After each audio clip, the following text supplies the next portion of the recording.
9 साल की अमायरा, जिसे जान जाने का मतलब भी नहीं पता था, फिर उसने स्कूल में इस तरह जान क्यों दी?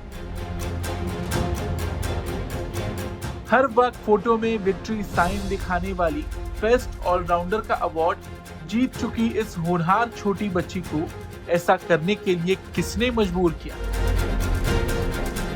जयपुर के जिस नीरजा मोदी स्कूल में अमायरा को ये पढ़ाया जाता था कि हमेशा सही रास्ते पर चले, जब कोई नहीं देख रहा हो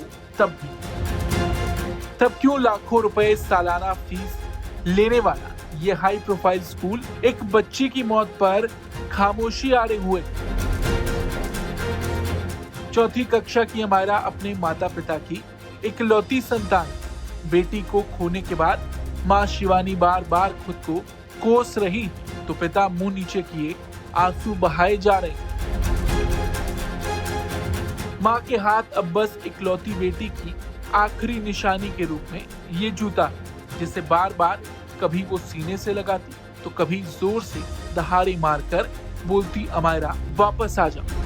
जयपुर के इस परिवार के साथ जो हो रहा है उसे देखकर किसी का भी दिल पसीज सकता है, सिवाय इस नामी गिरामी स्कूल के। शनिवार को नीरजा मोदी नाम के इस हाई प्रोफाइल स्कूल की चौथी मंजिल से अमायरा ने कूदकर जान दी। आखिरी पीरियड में अमायरा ग्राउंड फ्लोर से चलकर चौथी मंजिल तक गई और रेलिंग फांद कर कूद गई। सवाल ये है कि 9 साल की इस बच्ची ने जिंदगी से हार क्यों मानी? जो बच्ची आत्मविश्वास से भरी रहती थी, उसने ऐसा कदम क्यों उठाया?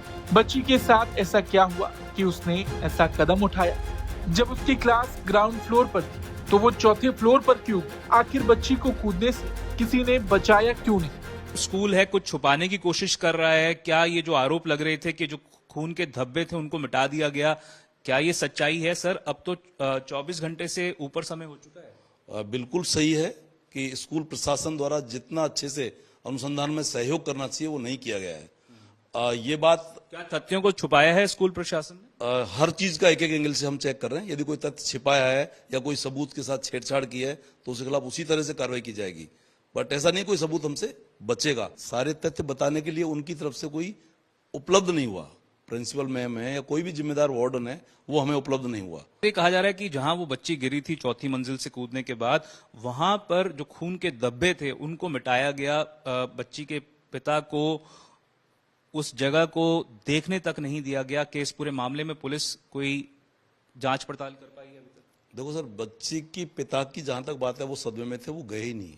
कोई खून के धब्बे मिटाए गए थे स्कूल प्रशासन? ये मुझे जब मौका विजिट किया है तो वहां पर खून के धब्बे मिटाने के ऐसा कुछ मिला है। बट जो फोरेंसिक साइंस की यूनिट आई थी, उन्होंने अच्छे बारीकी से देख के सारे साक्ष्य संकलित किए हैं। सबसे बड़ा आरोप स्कूल प्रशासन पर बच्ची के गिरने की जगह खून के धब्बे हटाने को लेकर। सवाल ये है कि स्कूल प्रशासन ने ऐसा क्यों किया? क्या वो कुछ छिपा रहा और क्या इसी वजह से वो प्रशासन के साथ सहयोग नहीं कर रहा? आपको क्या लगता है? अपनी राय कमेंट बॉक्स में जरूर दें। Bureau report, Rajasthan.